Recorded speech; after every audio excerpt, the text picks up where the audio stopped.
निफ्टीमध्ये आजचा दुसरा ट्रेड आहे आणि हा सुद्धा एकदम परफेक्ट सेटअपवरती आपण बाय केलेला आहे। 200-300 रुपयाचा आपल्याला प्रॉफिट आहे। हा बघा निफ्टीचा चार्ट आहे। मार्केट डाऊन साईडला होतं, त्यानंतर मार्केटने खालून एक बघा इथे सपोर्ट घेतला आहे, मार्केट परत वरती निघालं, आपल्या सेटअपमध्ये ट्रेड आला, पण थोडी एंट्री लेट झाली। EMAच्या वरती कॅन्डल निघाले तेव्हा एंट्री करायची होती, पण आपण थर्ड कॅन्डलला एंट्री केलेली आहे। प्रीमियम चार्ट आहे बघा, 186ची आपली बाईंग आहे आणि 196पर्यंत हा ट्रेड जाऊ शकतो, तिथपर्यंत आपलं टार्गेट असणार आहे। आणि जर खाली आलाच तर मला वाटतं 78च्या आसपास आपला स्टॉप लॉस आहे। मॉर्निंगला एक चांगलं प्रॉफिट केलेलं आपण 4-4.5 हा सेकंड ट्रेड। ह्याच्यामध्ये बघू काय होतं, जर प्रॉफिट झालं तर चांगल्या प्रकारे होऊ शकतं, नाहीतर इथून जर खाली आला तर स्टॉप लॉस जाईल आपला।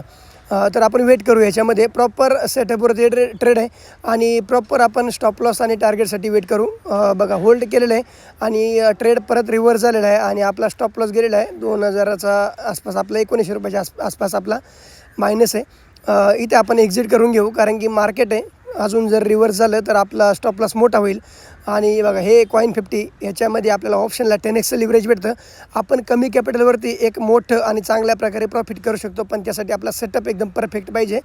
आणि बघा आपण सकाळी पण ट्रेड केलेला, त्याच्यामध्ये 4000चा प्रॉफिट आहे। त्याच्यानंतर बघा 1971चा आपला SL गेलेला आहे, याच्या आधीचे 2-3 ट्रेड आहेत।